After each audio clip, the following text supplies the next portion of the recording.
ഹിയ അർജൽ ആയതി ഫിൽ ഖുർആൻ. വിശുദ്ധമായ ഖുർആനിൽ അല്ലാഹുവിന്റെ മഗ്ഫിറത്ത്, അല്ലാഹുവിൽ നിന്ന് പാപമോചനം നമുക്ക് ലഭിക്കുമെന്ന് ഏറ്റവും പ്രതീക്ഷ നൽകുന്ന ആയത്ത് ഏതാണ്?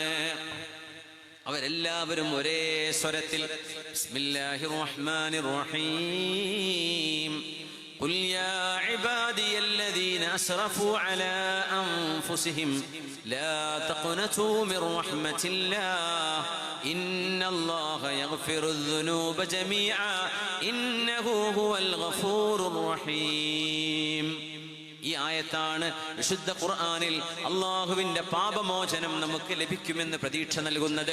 എന്താണ് ഇതിന്റെ അർത്ഥം? ഖുൽ, പറയൂ നബിയേ, യാ ഇബാദിയല്ലദീന അസ്റഫൂ അലാ അൻഫുസിഹിം, സ്വന്തം ശരീരങ്ങളോട് തിന്മ ചെയ്തവരെ, പാപങ്ങൾ ചെയ്തവരെ, ലാ